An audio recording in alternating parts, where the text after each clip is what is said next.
I want to challenge you a little bit. Shakti is power. It's strength to change yourself, to change the world we live in, to do something significant with your life. And if we look at the history of the stories of Shakti, it has always come, she has always come when human beings are at the asuric worst. We are egotistical, greedy, destructive. That's when Shakti comes, to restore and remind us who we are. We are feeling, even though we probably are not, we are feeling immensely disconnected. Disconnected from each other, disconnected from our planet, disconnected from our relationships, our loved ones. We are becoming so alone.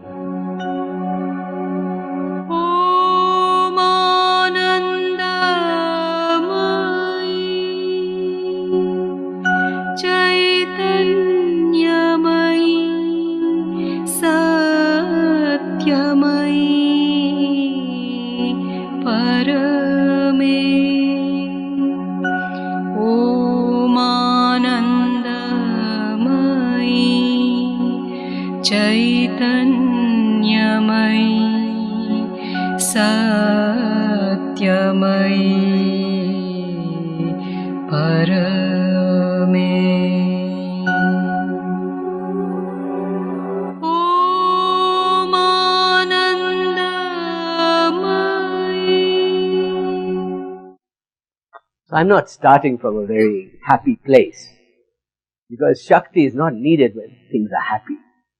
Shakti is needed when we want to make a difference, a change in our own lives, in the world around us.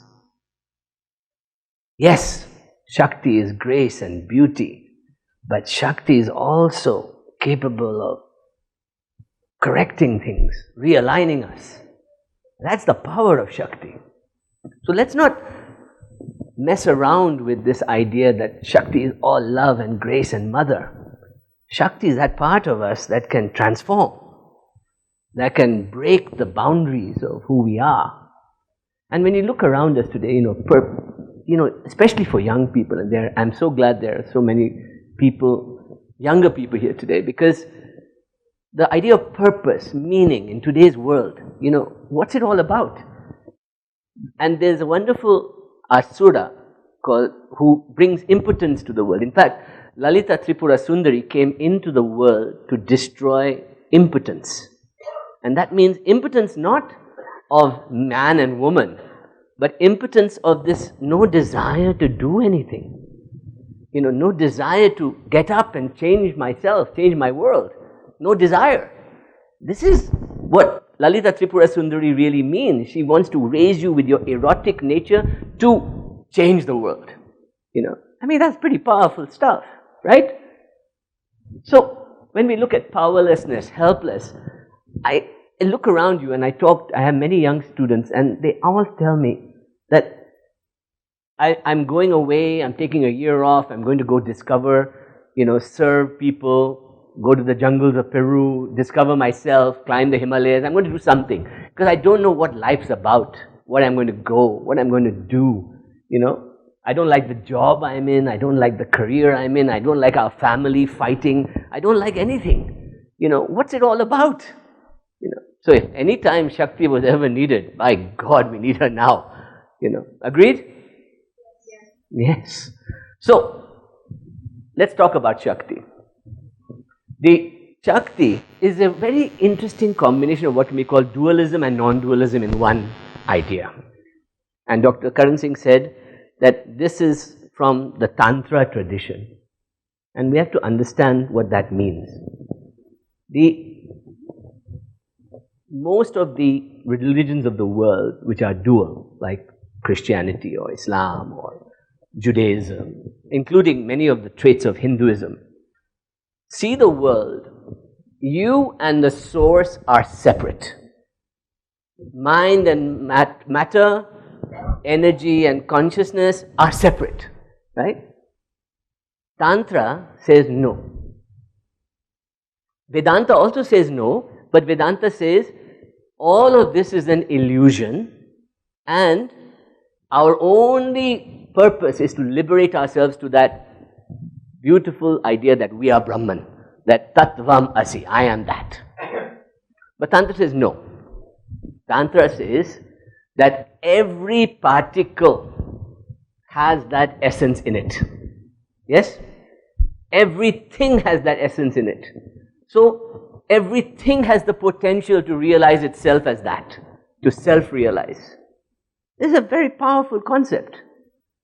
So, when we look at it, we are not proceeding in a spiritual journey towards some liberation. We are remembering that we are that.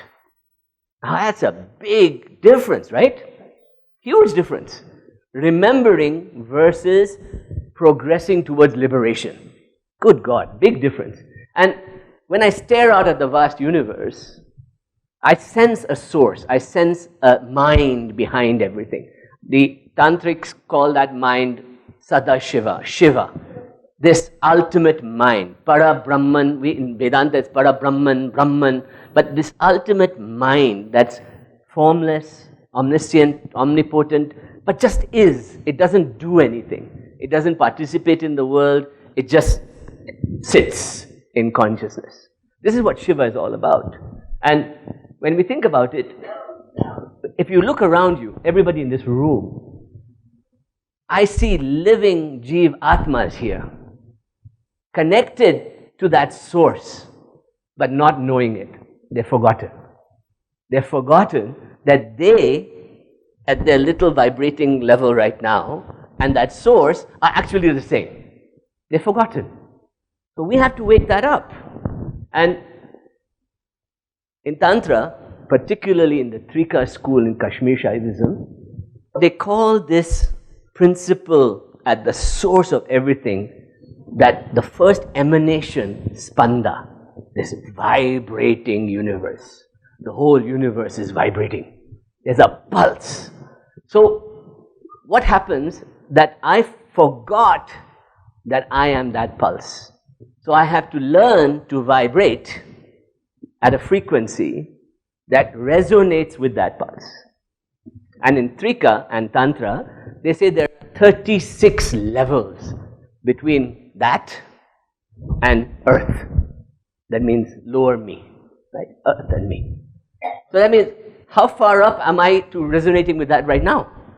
Let's ask ourselves, am I at level 3 at the heart, at the stomach? Am I at 4 at the heart?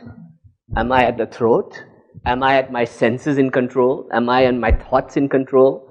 Am I vibrating more and more and more subtly at every moment, right?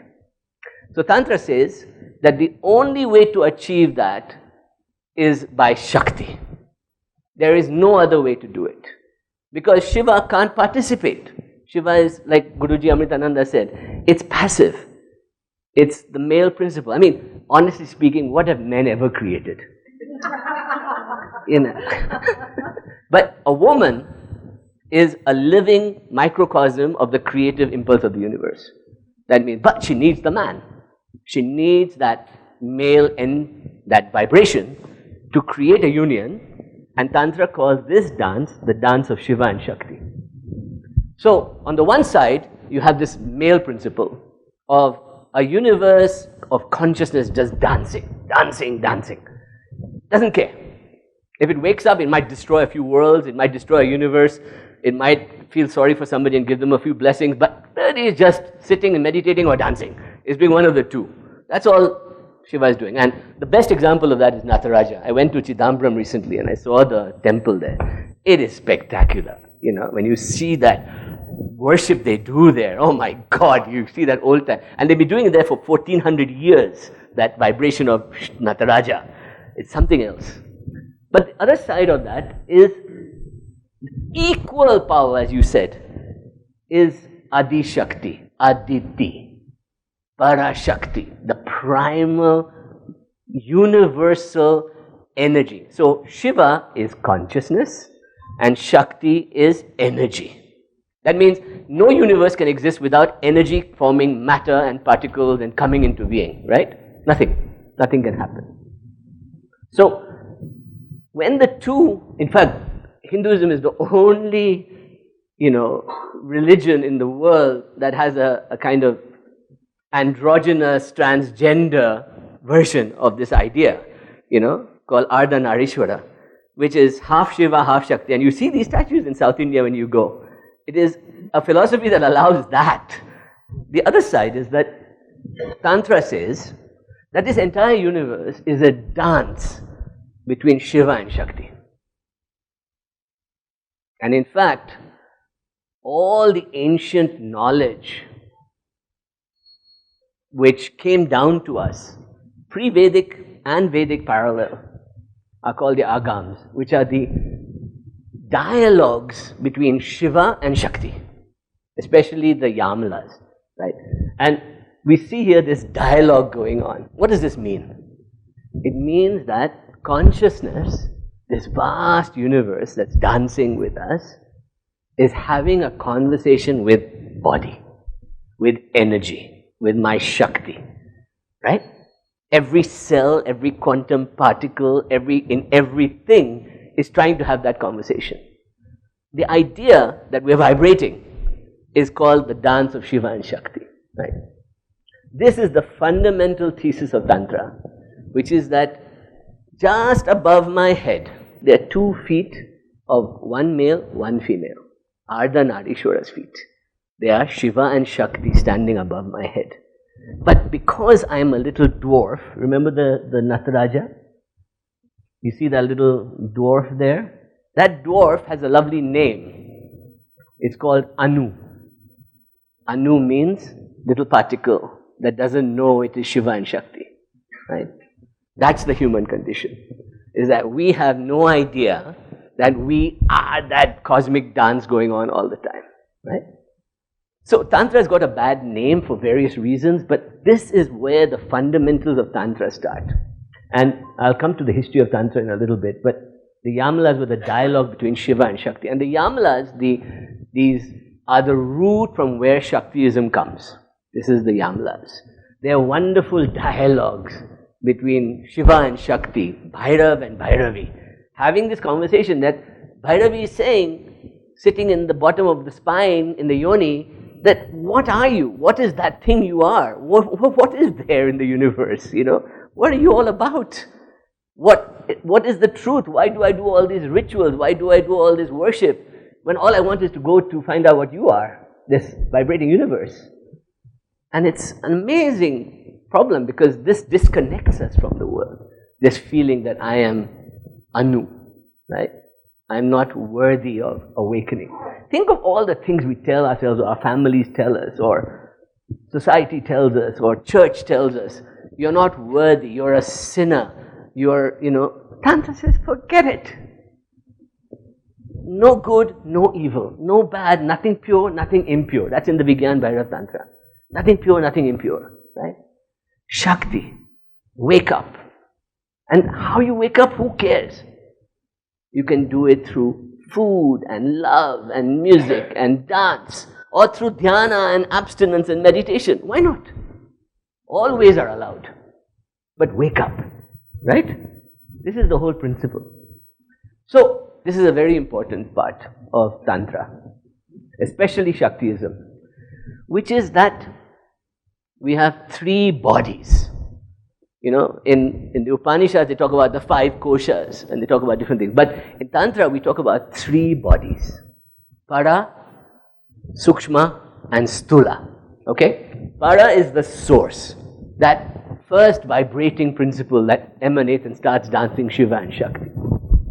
Sukshma is this in-between realm between source and me and my body. This in-between. We can call it astral, we can call it pranic, we can call it spiritual, doesn't matter. And then Stula is the body. And the body in Shaktiism and in Tantra is the temple through which I realize who I am. It is a temple. Who else says that the body is a temple? Who else tells you that every atom in your body is a temple? Every quantum particle vibrating there is Shakti. Who tells you that? That means you are divine by nature, but you're forgotten. Wow, that's huge, right? That's a big jump one has to take. So, Para is the transcendent, that Shiva sitting in meditation, Shakti, Para Shakti and Shiva, beyond the realms of perception, in the void, beyond Shunya, beyond anything, they're sitting there, Para. And that point from which they come out, that emanation starts, is called the Bindu. And we have a Bindu above our head too, right there. Para is the source, the cause of everything. The next stage is that we experience the bliss of Shiva and Shakti through this astral world, through this world around us. Guruji Amritananda used to say that you turn on a switch inside and something goes on outside in Sukshma, and then something turns on in Para, and they all come to help you. My God, if you have that kind of army with you, why worry about the little stuff in life? You have this huge army waiting to help you, and you have this little Anu going, no, I can't do it. I'm just a little being with nothing to do. I can't do it. No? We think like that, right? So this is the next stage. And we see that as the mother coming into being. In fact, Sri Vidya is this idea of the mother loving me, the mother coming, grace, beauty, coming to me, beautiful grace, The next level, and by the way, in Trika, they call these three goddesses Para, Para, and Apara. I didn't show that today because I'm doing Shaktiism, but these are the original Shaivism. They called it Para, and Apara, which were the red goddess and the black goddess at the lower level, and the white goddess at the top, and they form the Trishul of Shiva. The Trishul of Shiva. They form the Trishul. So, Stula. We talked about awakening the goddess today. We talked about Kundalini before. Stula is that inside you is all these Shaktis. There are many Shaktis, but they're one. They are the one. And they all dance up here, and they want to get from here to there. They want you to go from here to open that door to the 36th gate. They want you to get through the 9 veils. They want you to go through up. And they're waiting. In men, they sit and wait. And in women, they're active because you're creating life, you're nurturing life, your sexual being is creating life. So, in women, you are actually closer to that than men. But men have it and can wake it up. Kundalini, we talked about that. Right? How do we do awakening? This is a very interesting concept that was explained to us by the great Kashmir Shaivism teacher Abhinav Gupta. He said that there are 3 ways to become Shiva, Shakti, to become that. 1, anavapaya. So how does an ordinary person get to know God? Through religion, through mantra, through bhakti, through devotion, right? So the ordinary person, and all of us can enjoy that by going and listening to music or chanting or praying. We can connect to that source. It's still outside of us, right? It's not in us yet.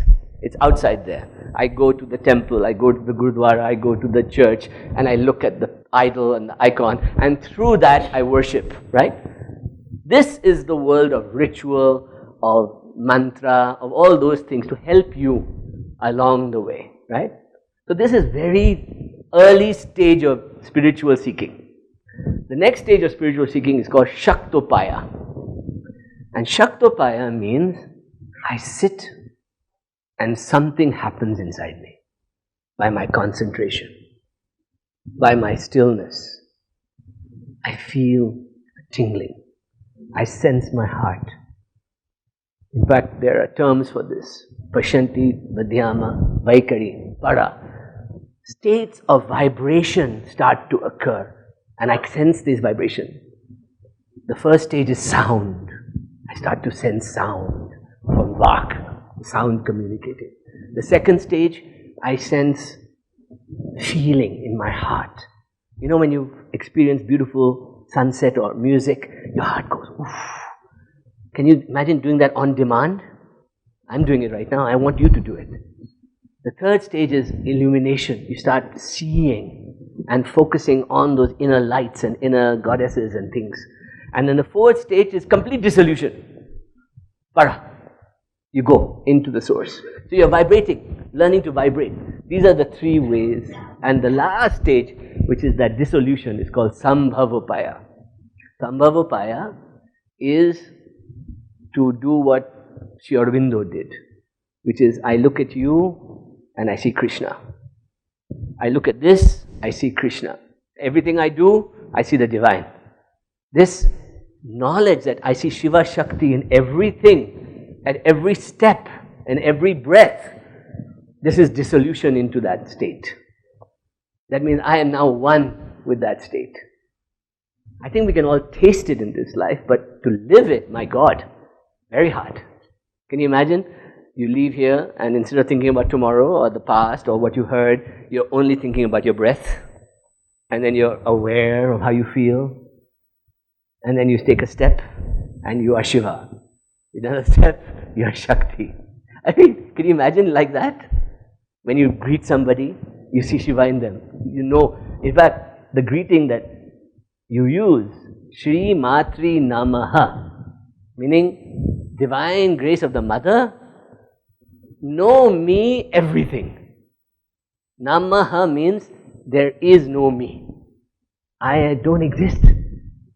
I am only you. I am everything. That is Sambhavopaya. This is the third state. The idea of working with Shakti is that you start as Anu.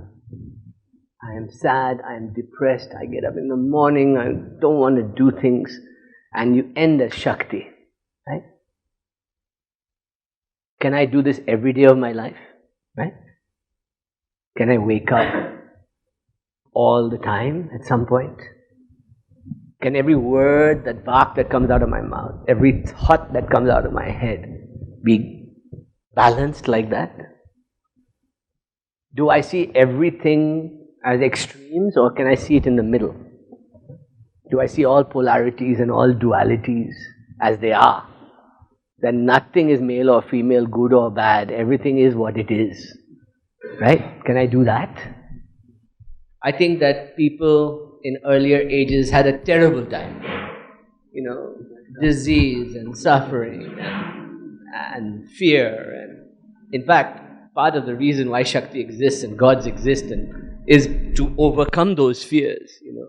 And in fact, this is an early picture of a tribe in India. You know, this is a miserable lot of people. You know, this life was not ideal. The average age in ancient times from bones and all that was 30 to 40 at maximum. You know, people died of diseases, people suffered. So you can imagine the obsession with death and the afterlife being a massive issue for them, right? And when we look at it, this is Bhimbika Caves is one of the oldest settlements in Andhra Pradesh, near Bhopal, Madhya Pradesh, near Bhopal. And you actually have cave paintings there that go back to 30,000 BC and even further. When the first humans came again into India around 50,000 BC, they settled around Madhya Pradesh and Andhra Pradesh, and you get these amazing caves. So that means people lived in caves. Then they started building houses and settling. In India, obviously it was easier to settle because the seasons and nature was abundant. But think of the fear they lived with from nature, from the elements, from thunder and lightning and storms and animals and fear, all the time fear, you know. And from that, the earliest symbols we see are, this is Kamakya, this is the universal mother. You see this all over the world. The mother giving birth and bleeding, right? Large-breasted, you see it in Malta, you see it all over the world. From 9,000 BC, 10,000 BC, these images start coming. You see this. And we also see this obsession with the womb. with the cycles of nature, 9 lunar cycles for a child, 16 cycles of the moon. These are 15 phases of the moon. So most of the sacred numbers that we see, like 15 Panchadasi mantras or 16 Shodashi or different things, are to do with the moon or the mother cycle or the number of holes in my body. I've got 9 outlets. All of us have 9. Now we know why 9 is sacred, because we have to stop them all in order to open the 10th gate up here, right? This 10th gate.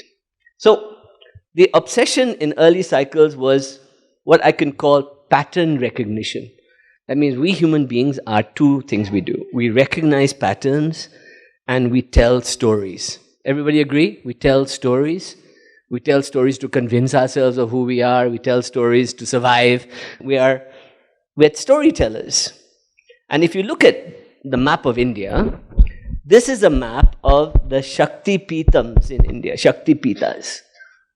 Now the story of the Shakti Pitas is a fascinating one, because I've told this before. It's the story of Sati, right, who was Shiva's first Shiva Shakti in the world was Shiva and Sati, and mankind had only managed to get up to this chakra by that time. So they weren't ready for higher consciousness of Shiva and Shakti. So the first keepers of humanity, Daksh was the father of Sati, and Daksh was the giver of the Vedic mantra, the mantra. And he had a yagya, and he did not invite Sati and Shiva.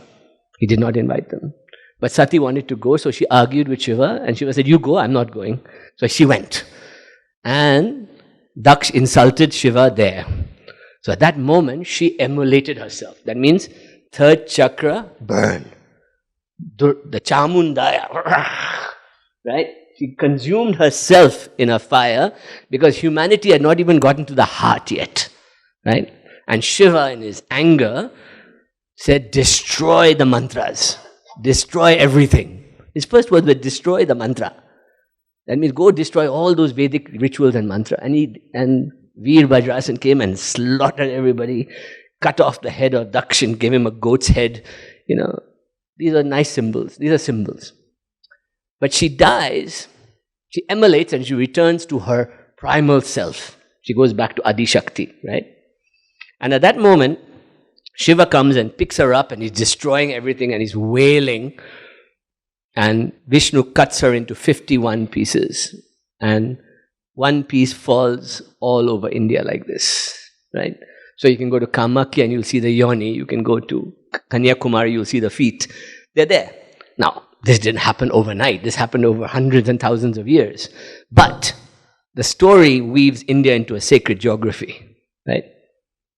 That means that what Sati was saying is that while I'm not here anymore, you can worship me through all these pitams. And now we have 52 pitams because of Devi Puram also now. We have another pitam in there. But the idea is that she gave us a geography. So just imagine, every town, every village in India had an Amba, a mother goddess for fertility. Just think about all the different ways we worship goddess. This is Baghor stone from Andhra Pradesh in 9000 BC, right? The first yoni symbol, right? This is a symbol for Shakti, triangle pointing downwards. Everybody has seen triangle pointing? If you look there, this is the symbol for Kali, right?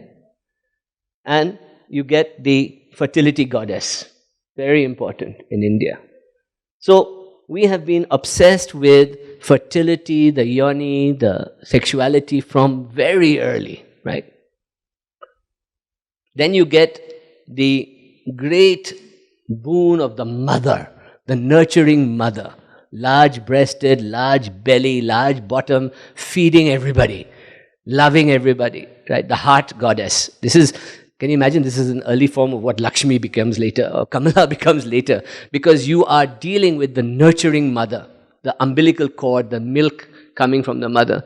So you see this is the earliest goddess in Catalhayuk in Turkey. This is Mohenjo-daro, and this is Gupta period in India, right? We see also beauty, grace, the divine mother as beautiful. as Saraswati later, as music, art, culture, ideas. And early on, Indus Valley, Saraswati in the Gupta period, sitting like Lalita Siha, and Saraswati in the Chola period later, which is we're still using this Saraswati right now.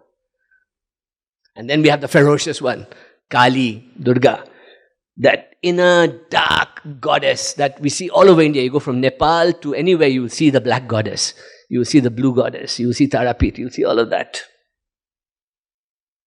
So the stories of Shakti are very important. And it goes back to that earlier point I made, which is that when you feel helpless, when you feel hopeless, then Shakti comes, So Shakti, I won't go into all the stories because there are thousands of stories, but I'll tell you a quick references. When Shiva and Sati faded away, right? Shiva went into meditation. The Asuras took over the world. Now Asura has two meanings. One is, Asura means below the earth, right? Asuric. And so in South India you will hear of Bhudevi and Shri Devi. Devi below the earth, Devi above the earth. Bhu and Shri, right? This idea. And Lakshmi is the child of the earth, of the Asuras. She comes from there, right? So the idea was that Asuric tendencies in esoteric terms of the goddess within are anything below the heart. This lower part of our body, yes? That means that sexuality, greed, power, all these things we control from here, right, are in the hands of the Asuras. That means they are darker nature. They're not evil by nature, they just are darker nature. When you feel sorry for yourself and impotent, Asuric forces are at play, down here, right? And there are different stories. So the first great Shaktiism story that's written is called the Devi Mahatmya. And it comes out around 5th century in written form. That means that these stories go back thousands of years, and it is a story of Durga coming and killing Mahishasura, right? Wonderful story. Right? But let's not tell the story, because this is a vast story and I'm sure you can all read it. But what does it mean? Durga destroys vanity in disguise as beautiful with the inside of being dark and evil. That means in a world where the show is one of piety and wealth and calm and being a good person, but inside you are dark and you are demonic, that's Mahish Asura. Mahish means the big bull, the buffalo. And the buffalo kind of is a senseless creature once he gets wild. And so that inner beast is senseless, can do stupid things, can do evil things, dark things, right? And there are many stories like this. I'll just quickly go through them. Rakta Bija, great story. What does Rakta Bija mean? Rakta Bija means that every time I have a thought that's negative or destructive, immediately I have another thought that's negative and destructive. Immediately I have another thought. And even if I stop that thought and say, no, don't think that thought, another one comes. Another one comes. So when they cut off Rakta Bija's head, every time his head would fall, blood would fall, another Rakta Bija would come up. Another one would come up. So Kali had to be created with a cup in her hand, and she'd cut off the head and catch the blood, right? So that means killing the ego, the chattering crap that goes on in our head, right? Isn't that a good story? Chanda and Munda, even better story. Those of my students know this story. Kali comes and as Chamundaya and destroys Chanda and Munda, the two lieutenants of Mahishasura's army, Raktabija's right-hand guys. Chanda represents the chattering brain. Chatter, chatter, chatter, telling you all the time all the things you're bad at, all the crap you've done, all the things you're useless at, you're no good, you're terrible at these things, give it up, right? That's Chanda. And Munda is the headless body of your down here, which is saying, oh my God, we need food, we need sugar, we need fat, we need this, we need that, we need to have sex, we need to do this, we need to do that. That's Munda, right? So what does she do? She comes from the belly here and she cuts off the head from here and she cuts off the head of this one and says, okay, we're done. Now meditate.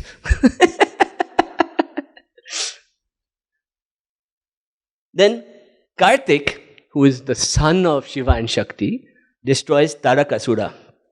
And that is duality and division. Today, we are in a state of duality right now. So, Kartik is the spear that goes up the Shushumna and opens Kundalini, the passage of Kundalini up you. Straight up. Lalita Tripura Sundari destroys Bhanda Asura. This is one of the stories of Lalita. That means when Parvati is trying to attract Shiva to come back into the world, Lalita comes down after Kama has been destroyed, because when Kama is destroyed, desire is destroyed, the world goes impotent. Oof. No more desire. No desire to do anything. In Japan now,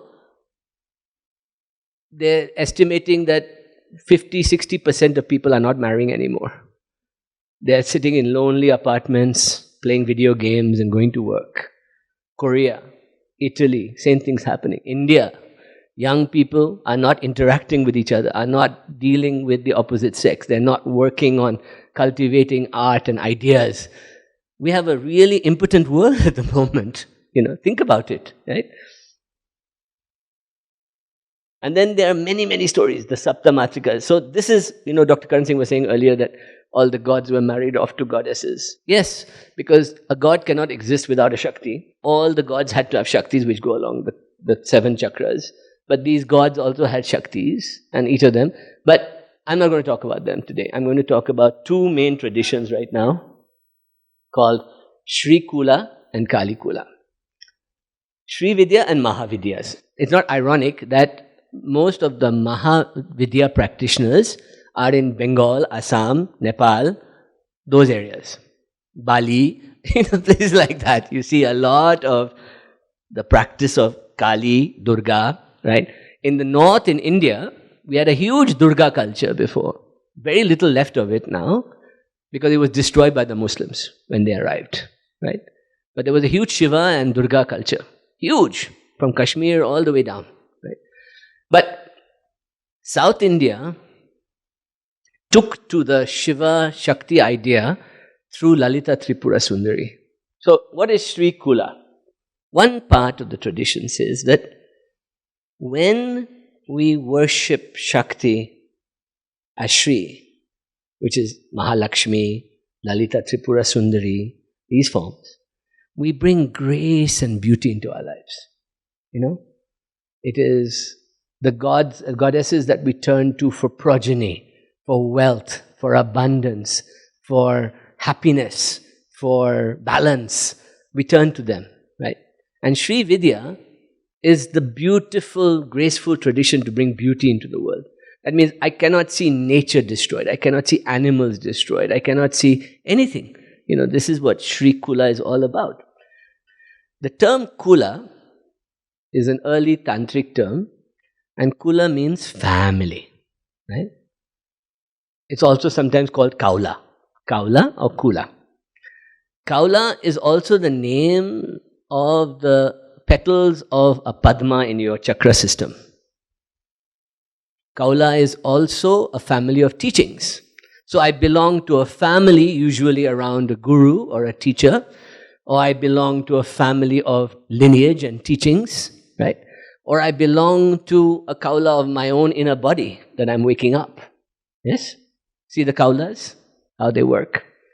So both are grace, beauty, abundance, wellness, peace, bliss. The primary deity is Lalita Tripura Sundari.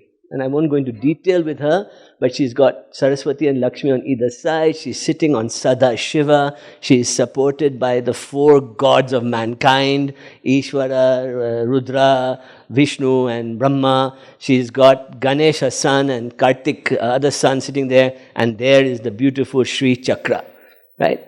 Now, what does this mean? That means she comes into the world to awaken us. She prods us with her goad. She has a goad, see? She has a sugarcane stick to kind of seduce us and tickle us and beat us into action. She has different goads and different things to help us wake up, wake up, wake up. So we're impotent. Remember, we're impotent?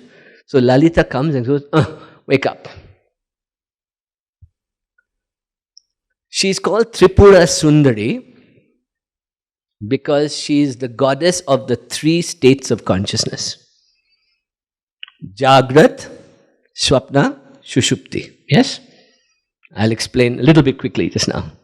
So, Jagrat is the waking state, which means that my senses are seeing, but am I present in myself this moment? Right? If I'm sitting here, I'm thinking about, oh, what time is dinner? Should I leave here now? Will they get upset? What will happen tomorrow? Oh, is it going to get funnier now or is it boring? What am I feeling? I'm thinking numerous thoughts except you're not with me. Right? I'm always somewhere in the past or somewhere in the future. I'm never here, Jagrat, awake. Right? So part of Jagrat even has dream state. That future is a dream. Past is a dream. Even while awake, I'm dreaming. Can you imagine? Swapna is the dream state. That means I go to sleep, I see something and I think it's real and I open my eyes and it's gone. So that means that this world I'm seeing that now, is this also a dream? Could it disappear? Maybe I'm also sleeping in another dream and then I'll wake up in that dream, from that dream. And this was just a dream and all of you are part of my dream right now and I'm talking to all of you. Possible, no? I know. Then the deep sleep, so even that dream state is illusory. It's not real. Right? Then the deep sleep state, that means my body is continuously working. Heart is beating, stomach is digesting. When I go to sleep, I'm unconscious, I'm dead. I actually die. And then I wake up and suddenly I'm alive again. How did that happen? I just died. Right? I have no consciousness when I'm gone. That deep sleep state is the third state of consciousness, which, think of how many times you've driven a car or gone somewhere and you've forgotten that you went there. You actually arrived there somehow. Have you done that? You're driving and half an hour later you're there. And you wonder what happened. Where did that go? Automatic deep sleep was going on. And most of us spend our life in deep sleep, honestly. We need to wake up, right? So then there's a fourth state of consciousness in Tantra called Turiya. Turiya literally means fourth state. And that means that I am an observer watching my entire consciousness in action. And that can only happen when I go to the higher levels. I become an observer, right? So she is the goddess of these bottom three levels of the three, right? But she also is goddess of, there are three ways of approaching in Tantra, in Sri Vidya, which is Samyachara, which is ritual and practice, Dakshinachara, which is working on meditating on the Sri Yantra and other techniques, and Kaula Chakra, which is to be a part of the 5 M's and things like that. I'll explain that in a second. Rama mentioned this, that she is also the goddess of Ichcha, Jnana and Kriya. Ichcha is desire. Saraswati, right? So, Ichcha is tip of the tongue, Saraswati. So, she's the controller of not only the 3 states of consciousness, but the 3 worlds in my body. So, she sits up here, Lalita, above in the Sahasrara. She's called Sahasrakshi. She sits up here and she controls my body. And she's almost looking down at me like this. Can you imagine? Somebody's looking down at you and looking at you. And she is Saraswati in the tongue, she is Mahalakshmi in the heart, and she is Gauri in the yoni. Right? That means the creative sexual urges, the heart, the mother, right? Nurturing, loving, abundance, and then she is knowledge and wisdom coming into you from Lalita above. Right? Ichcha, Jnana, Kriya. The story goes, there are 3 legends to Lalita's coming into being. One is that Dattatreya taught Parashurama. Dattatreya is the 3 faces of God. He is brilliant. He is the first Indian hippie god. He was a very cool hippie guy. He was very cool. He taught people to love. He said, oh, you want to do that? That's fine. You want to eat meat? That's fine. But remember who you are. Remember, remember, remember. So the ordinary people in the villages loved the stories of Dattatreya, And in fact, Kaula worked in the villages. In the cities it did not work because the Vedic religions dominated the city life. But in the villages, they loved the stories, they loved the ideas. Then there's Hayagriva, who is a form of Vishnu, who gave Lalita to Agastya, and this is the legend in South India, and gave us the Lalita Sahasrana, the 1008 names of the goddess, the ways to say, and all the attributes of the goddess. She is the awakener, Kameshwari. She is the Raja Rajeshwari, the one worshipped by all the gods. She is Sahasrakshi, the one of the 1,000 petals. She is all these attributes, right? Those are just attributes. They're not goddesses. They're just attributes, right?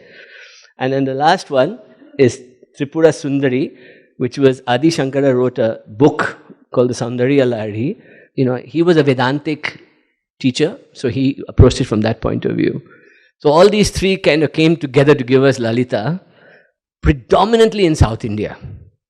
In fact, only until recently are we seeing Lalita now, Sahasrana being chanted all over the country. But before it wasn't the case. Nobody knew who Lalita was even, So, Dattatreya gave Kaula two things. He gave us the Sri Yantra, I'll explain that in a second, and he gave us how ordinary people can transcend ordinary life to become spiritual, right? So all of us, right, this is why Tantra got a bad reputation early on, because people took it literally that, you can do these 5 things, right? Madhya, drink heavily; Matsya, eat fish; Mamsa, eat meat; Mudra, eat grains and have women and whatever, it's more about parched grain; and Maithuna, which is sex. Now, this was never explained properly. And the Sri Vidya practices were to become intoxicated with your devotion to the goddess. It was not about drinking wine. You could use that as a starting point, but the idea was, are you intoxicated in trance state while in that devotional state, right? The second is that, are you enjoying the free-flowing movement in the ocean of bliss? That means, are you free like Dattatreya? Do you just walk around naked? Okay, I can't ask you to do that. But can you go around the world free, no burdens, no hang-ups, no luggage, no karma, no trauma, and let people be, Are you like that? That's Matsya. Are you eating mung? The meat is, those who know and studied with me, in Kriya Yoga we teach the Kechari, which is to put the tongue back into the throat and connect this and this. So, this is Kechari. The mudra is the worshipping the goddess in a woman. What she was saying, the Kalavahana Puja, is to worship another person as if they are the goddess and see what happens, awaken in yourself. And the final one is taking that awareness to convert your sexual energy into spinal energy and go up and explode up here, right? This is what it means.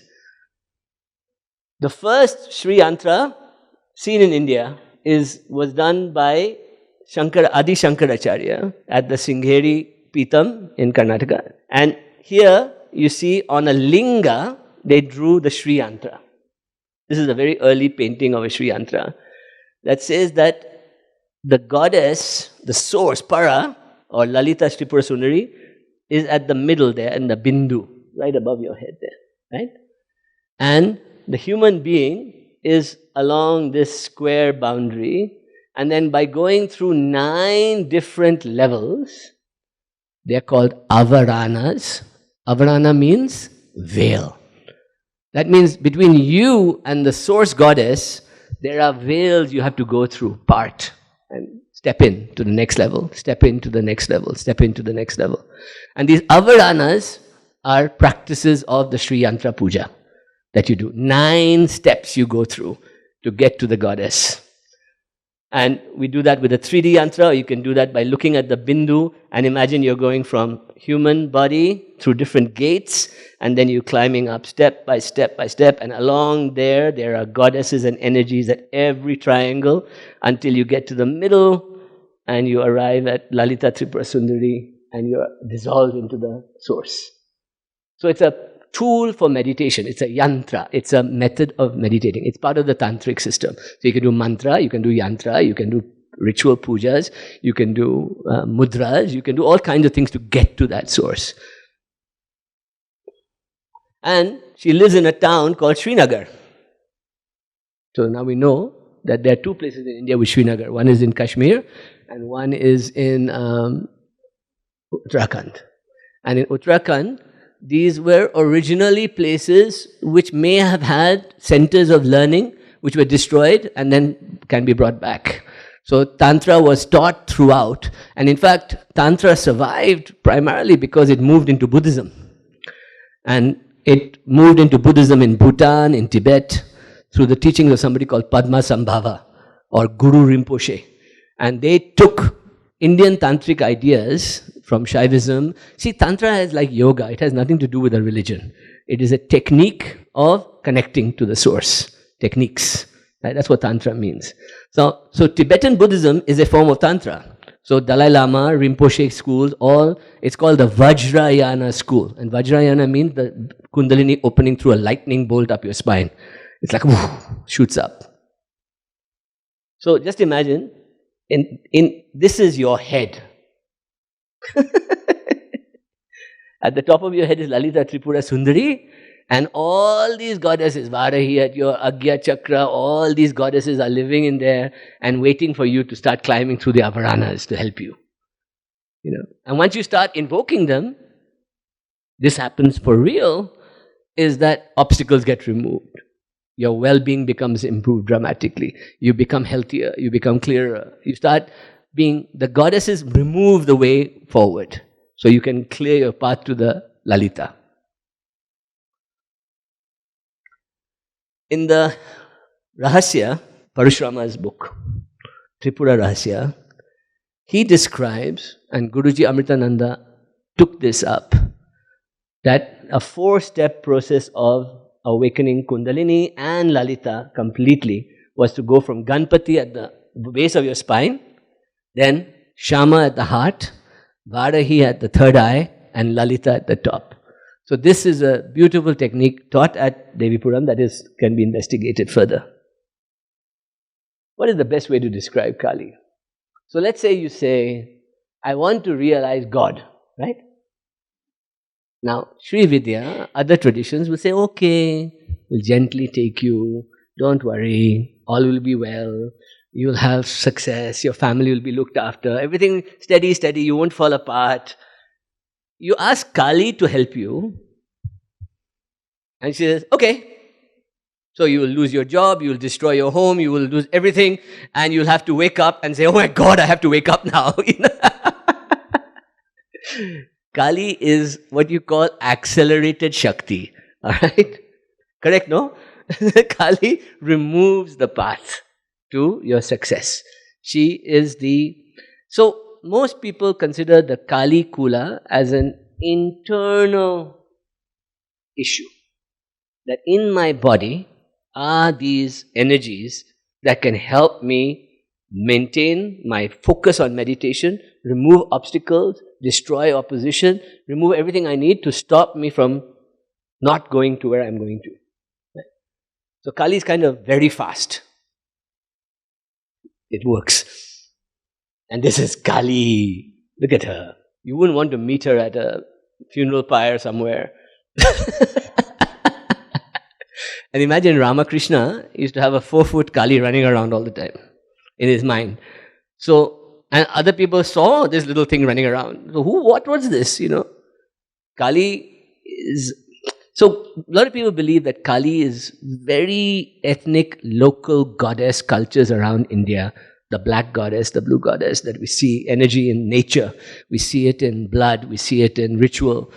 If you want to see Kali in action today, you can go. I mean, now it's kind of not correct. But if you go to Tarapith, or if you go to Nepal, you see the real Kali worship. But now it's lost its meaning because they're just butchering animals. But there was an ancient ritual of blood and appeasement to bring the agriculture back, to bring nature back, to Kali, We know Kali because of the Dash Mahavidyas.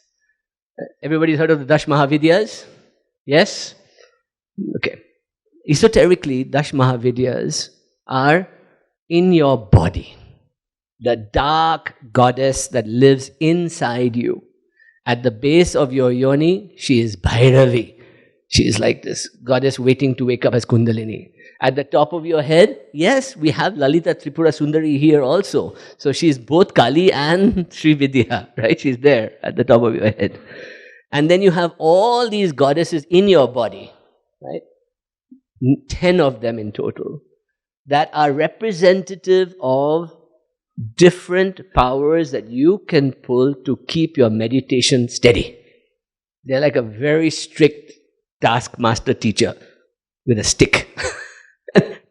They'll whack you. In fact, the Varahi who I mentioned in the earlier one is a kind of, Baglamukhi is a form of Varahi in that way. It's like a similar idea of the stick. Whack you. In Baglamukhi, one of the Kalis, Mahavidyas, we say that she will paralyze seal your mouth, take your tongue out, close your eyes, paralyze your body. Why? Lock everything up so that you can see the other side. Right? Now, today, people use Baglamukhi for legal cases and fighting other people. Right? But Baglamukhi is for you to wake up to the higher self of Lalita and the beyond, that lies beyond. Each one of these Mahavidyas is a technique which goes back to very ancient Indian culture. In fact, we are closer to that from our ancient side than we are to Sri Vidya. Sri Vidya is nice, graceful, beautiful. These goddesses, no. They are in the, look at that. This is Kali of Dakshineshwar, right? And the tongue sticking out is, esoterically, it means that we're preparing for Khechari. Right? When you stick your tongue out, you roll the tongue back, you can connect to the higher centers. It's an esoteric thing. Later it became explained as that she sticks her tongue out because she's standing on Shiva, right? And she feels shame. Kali is not a girl to feel shame. Right? This is not a shame girl. She has no shame. Right? She's quite shameless. Now, the story goes that when Sati wanted to go to her father's Agya, Daksha's Yagya, remember that story of the Yagya where she burnt herself? Shiva said no. And she got so angry that she became her primal self. This, actually not this form, but 10 hands and 10 heads Kali, right? Mahakali. And she said, who are you to stop me? Right? I am the supreme Parashakti. Right? That means you and I are the same. You can't tell me what to do. Right? Now that's Kali for you, okay? That's Kali. So she said, no, you can't tell me what to do. So he panicked and tried to get out as quickly as he could from their gufa. Right? And he went to the east, he went to the west, and each place he went, he met one of these Dash Mahavidyas. And they confronted him. And then finally he just gave up and said, okay, whatever you want, I accept. You are the Supreme Shakti. Right? And peace was made. So what does that mean? That means that in my body, inside a dark cave in my body, full of ignorance and biology and cells and tissues and all these things going on. It's called antarmukhi. I become inward looking. The symbol in India is of a tortoise pulling itself into a shell. So I withdraw my 5 senses, I withdraw everything and I go inwards. In yoga, you pratyahara, you withdraw, right? Same thing here. You go in, and when you go in, the inner world has these energies, right? And if we work with them, our inner journey becomes easier. Does that make sense? They actually help. They are loving mothers deep inside. They look ferocious, but they are loving inside. This is a weird, ironic idea. So this is the take on the Sri Yantra as seen from the Mahavidya point of view. that Shiva first went to the east and he saw Mahakali. He then went to the west and he saw Baglamukhi. He went to the south and she saw Chinamusta cutting her own head off. She went to the north and Bhuvaneshwari was there with boom, harim sound in the head. Right? So each one of these is actually nothing to do with anything except beej, mantras and ways of Kundalini awakening that is secretly taught to awaken Kundalini in you. And by the way, these mantras are used across all religions, but we just don't talk about them. Like for example, Kamala is the same as Mahalakshmi, and the beej mantra is Shreem. We just use Shreem. Right? So each one has a mantra like that, a beej mantra that you can use to call the energy. These are the 10. Not all of them are bad. 5 of them are very loving. Right? And 5 of them will say, okay, let's play, right? But really speaking, in my opinion, these are the source for all the Indian goddess systems. But because it needed cleaning up and popularizing and things like that, the Dash Mahavidyas got a bad rap and became occult, and things like that. Till today, except in Bengal and Nepal, where you happily worship them, right? And now Devi Puram with Lalita Tripura Sundari there. Shreem, remember we talked about Ichcha Jnana Kriya? One of my favorite mantras is the Shreem mantra, which is Mahalakshmi. Shreem. In the West they say, every time you want to let something go and surrender, you say, F it. We'll say no, just Shreem. Just Shreem. Every time you have a negative thought, Shreem. Every time you want a beautiful thing, Shreem. Every time you want to attract energy, Shreem. Shri, Sha, Lakshmi, Ra, Durga, Parvati, Im, Saraswati, Ichcha, Jnana, Kriyas. Yeah? See the thing? 3 parts of my body with just Shreem. By the way, the idea of Shreem, as we do in the mantra you learn later, is that Ha and Sha are the 2 sounds of Shiva and Shakti's dance in you. Ha coming in, Sha going out. Hum, Sa, Hong, So, Hum, Sa, Harim, Shreem. See? One is Ha is Shiva, Hari. Sha is Shakti, Devi, goddess. But Sha is going out back to cosmos and Ha is coming back in, all through your bindu right there.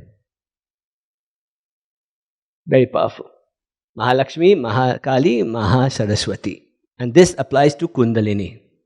And look at that. The golden dawn, Shreem comes, Mahalakshmi. She is the Milky Way. This symbol of churning the ocean, where Lakshmi comes out of that churning, is in your heart. Below is your asuric nature. Above is your devic nature, your spiritual nature. They are churning. The devas are pulling and pushing and pulling and pushing. But they're working together to help churn Lakshmi to come out in you. And that goddess is... So all the teachings lead back to your heart. Everybody understand that? It comes back to your heart. Shreem. Kundalini is what happens when you awaken these things. An energy that's sitting inside you journeys up. And that connection creates the dance to Shiva and Shakti above you. And one of the things about this is that the Kundalini system of 7 chakras, in Tantra, there are actually 12 centers, right? The Hridaya, the Vada Shantas, the different centers. But in the chakra system, we identify 6 main ones and 1 above the head where Lalita sits.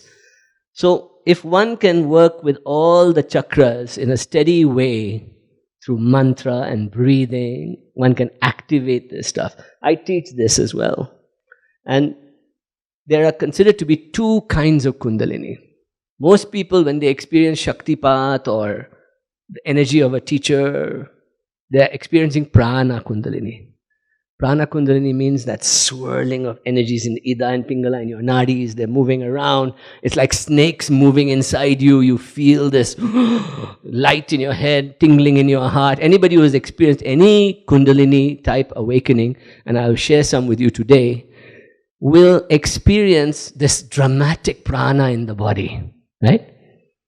The second type of Kundalini, which is the most subtle one, is Chit Kundalini, which requires the grace of the Divine Mother to come into you, or Shiva and Shakti. But you have to reach up.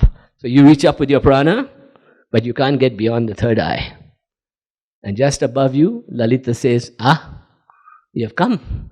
Okay, I'll pour down some beautiful stuff for you to come up. Because there's no connection between your Agya and Sahasrara. So you have to wait at the heart or the third eye for that to happen. You can't come down. And the symbols of Lakshmi are Ida, the two nadis, Ida and Pingala. Prasida, Prasida is the hands, prana going up and apana going down, which is Prasida. That means in order to give, to get, you have to give. Prasida, Prasida. The Mahalakshmi mantra is Om Shrim Hrim Shrim Kamle Kamlale Prasida Prasida Shrim Hrim Shrim Om Mahalakshmiye Namaha. That means Kamle Kamlalaya. I open my Ida and Pingala so now my Shushumna can open. And Prasida Prasida. I open prana and apana to balance here in the heart and stomach so that I am perfectly balanced with no needs. And I give and receive and I get everything I need. And then, boom, awakening. And she comes in the heart. So just imagine, Shaktiism kind of disappeared for a long time in North India. Until the Bengalis brought it back. In North India in particular. Right? And the first Durga Puja that we know of was held in Calcutta in the 1830s. Right? By Raja Bari. So, Durga Puja, you have different places of, worship of different forms of the goddess in India. The freedom movement, this is the painting he was talking about, the Bongo Mata, the mother of Bengali freedom movement. This was done by Dwarkanath Tagore. And this was a painting by Raja Ram, which was Mother India. So just imagine Mata, the mother. Ramakrishna was activated through Tantra to full awakening. Yet, Swami Vivekananda took Advait Vedanta to the West. Interesting play, right? Because he knew that the Western world and India was not ready for Tantra in that way. So he said, no, we will use techniques of Tantra like mantras and breathing and things, but we'll work with the idea of Vedanta. And that worked. Ramakrishna Mission is a Vedantic organization, but when you go there, you will see Devi's Tantric practices underway, right? So you have to understand the subtleties of why things happen like they do. Sri Aurobindo and the mother, when they brought down the idea of the integral yoga, which was to create a man or woman that was balanced in every respect, right? Yogi, laughter, athletic, sporty, strong, happy, could eat anything, could do any work, could live in the world, right? This idea of the integral yoga. Their esoteric teaching was to bring Shakti down. And they talked about it in terms of 4 Shaktis, 5 Shaktis. They talked about Aditi at the source, at the supermind. And then coming down, you'd get Mahalakshmi, Mahakali, Mahasaraswati, and Maheshwari, right? The 4. And you get the 4, and then you have the 12-part lotus that she gave. And so when you go to Matri Mandir in Auroville, you're actually seeing a lovely Shakti Pitam. But you have to see it in that way and get it, that she was designing a Shakti Pit. So they brought Shakti into the world, but they veiled it in this language of integral yoga and the supermind and things like that. So, we're living it right now. And this is Shakti Fest in America right now. That means the yogis have taken to it like nobody's business in America. Right? We trust the Americans to make a product out of it. They've got Shakti Fest. This is like a giant festival that happens every year. And then we have Devi Puram, my second home. Rama is here, which is a living Meru and a Shakti Peetham as well. All right. Thank you.